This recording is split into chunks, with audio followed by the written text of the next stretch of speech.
Hi friends, அனைவருக்கும் வணக்கம். Welcome to அன்னம் ஆகாரம் கிச்சன் ஃப்ரெண்ட்ஸ். நம்ம இன்றைக்கி ஸ்கூல்லேருந்து வர குழந்தைங்களுக்கு நல்லா கிறிஸ்பியாக இருக்கிற மாதிரி ஒரு ஸ்நாக் ரெசிபி தாங்க பார்க்க போகிறோம்.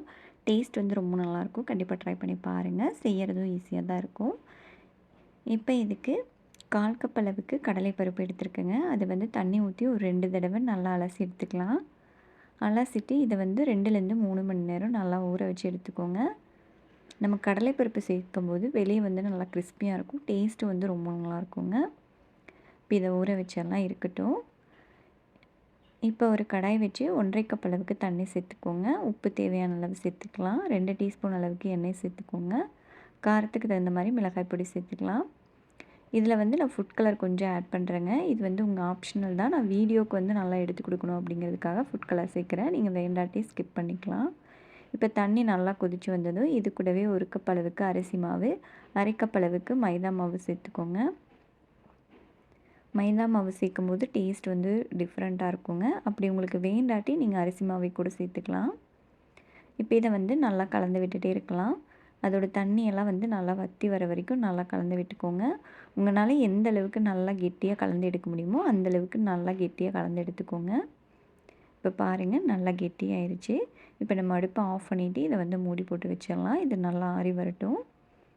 இப்போ பாருங்கள், ஒரு 3 மணி நேரத்துக்கு அப்புறமா கடலைப்பருப்பு வந்து நல்லா ஊறிடுச்சு. இப்போ இதை வந்து நல்லா வடித்து எடுத்துடலாம். இப்போ இதை வந்து இந்த மாதிரி ஒரு காட்டன் டவல் போட்டு நல்லா தண்ணி இல்லாமல் ட்ரை பண்ணி எடுத்துக்கோங்க. நல்லா துடைச்சி விட்டுட்டு ஒரு பவுலில் மாற்றி வச்சுக்கோங்க. டக்குன்னு ஸ்நாக்ஸ் இல்லாத டைமில் வீட்டில் இருக்கிற பொருள் வச்சு ஈஸியாக செஞ்சிடலாங்க. டேஸ்ட் வந்து ரொம்ப நல்லாயிருக்கும். குழந்தைங்களுக்கு கண்டிப்பாக ரொம்ப பிடிக்கும். ட்ரை பண்ணி பாருங்கள். இப்போ பாருங்கள், நம்ம தண்ணி இல்லாமல் நல்லா வடித்து நல்லா உலர்த்தி எடுத்தாச்சு. இதை வந்து ஒரு பவுலில் மாற்றி வச்சிடலாம். இது இருக்கட்டும். இப்போ பார்த்திங்கன்னா நம்மளுக்கு மாவு வந்து நல்லா ஆறி வந்துருச்சு. இதை வந்து நல்லா பிசைஞ்சு எடுத்துக்கலாம். உங்களுக்கு இந்த சமயத்தில் நீங்கள் எண்ணெய் வேணும்னாலும் 1 டீஸ்பூன் அளவுக்கு சேர்த்துட்டு நல்லா பிசைஞ்சுக்கோங்க.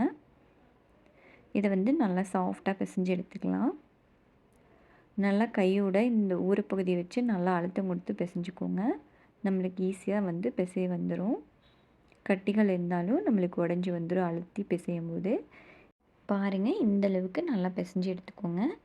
இதிலேருந்து சிறு உருண்டையாக உருட்டி எடுத்துக்கோங்க. இதை வந்து நம்ம இந்த மாதிரி வச்சு தேய்ச்சி எடுத்துக்கலாம். ரொம்ப மெல்லிசாவும் தேய்க்கக்கூடாதுங்க, ரொம்ப வந்து திக்காகவும் தேய்க்கக்கூடாது. உள்ளே வந்து வேகாது, நம்மளுக்கு கிறிஸ்பியாக வராது. ஓரளவுக்கு இந்த பக்குவத்துக்கு நீங்கள் வந்து நல்லா உருட்டி எடுத்துக்கோங்க. இப்போ நம்ம வந்து கடலைப்பருப்பு போட்டு இதை வந்து இந்த மாதிரி லைட்டாக உருட்டி எடுத்தால் போதும். அதில் வந்து ஒட்டி பிடிச்சிக்கும். ரொம்ப அழுத்தம் கொடுத்திங்கன்னா நம்மளுக்கு கடலைப்பருப்பு வந்து உள்ளே வரைக்கும் போயிடும். அதனால் லேசாக அழுத்தம் கொடுத்து உருட்டினிங்கனாவே நம்மளுக்கு மேலால் வந்து நல்லா ஒட்டிக்கும். கடலைப்பருப்பு சேர்க்கும்போது டேஸ்ட்டு வந்து நல்லாயிருக்குங்க. அதுக்காக தான் நான் சேர்த்துருக்கேன். இதை நம்ம வந்து உருட்டி எடுக்கிறது ரொம்ப கஷ்டமெல்லாம் இருக்காதுங்க. டக்குன்னு செஞ்சிடலாம். இதே மாதிரி நம்ம எல்லாத்தையும் உருட்டி எடுத்துடலாம். பாருங்கள், இந்த மாதிரி எல்லாத்தையும் நல்லா உருட்டி எடுத்துக்கோங்க.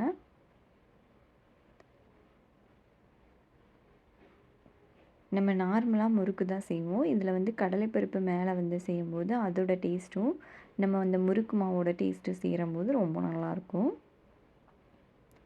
உங்களுக்கு ஈஸியாக இருக்கணுங்கிறதுக்காக தான் நான் 2, 3 இது வந்து உங்களுக்கு உருட்டி காமிச்சிருக்கேன் பாருங்கள்.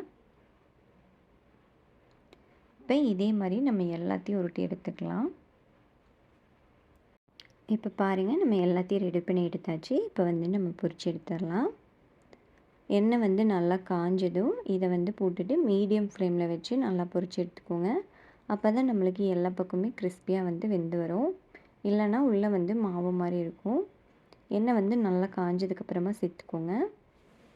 இப்போ இதை நல்லா ஒரு சைடு வெந்ததும் இன்னொரு சைடு திருப்பி விட்டுடலாம். நல்லா 2 சைடும் வெந்ததும் எண்ணெயோட சலசலப்பு முழுவதுமாக அடங்கினதும் நம்ம எடுத்துடலாம். டேஸ்ட்டு ரொம்ப நல்லாயிருக்கும். கண்டிப்பாக இந்த ரெசிபியை செஞ்சு பாருங்கள். குழந்தைங்களுக்கு ரொம்ப பிடிக்கும். செஞ்சு பார்த்துட்டு எப்படி இருந்துச்சுன்னு உங்கள் கமெண்ட்ஸை மறக்காமல் கமெண்ட் செக்ஷனில் சொல்லுங்கள். இந்த வீடியோ பிடிச்சிருந்தால் நம்ம சேனல் லைக் பண்ணி சப்ஸ்கிரைப் பண்ணிக்கோங்க. உங்கள் ஃப்ரெண்ட்ஸ்க்கும் ஷேர் பண்ணுங்கள். வீடியோ பார்த்த அனைவருக்கும் நன்றி.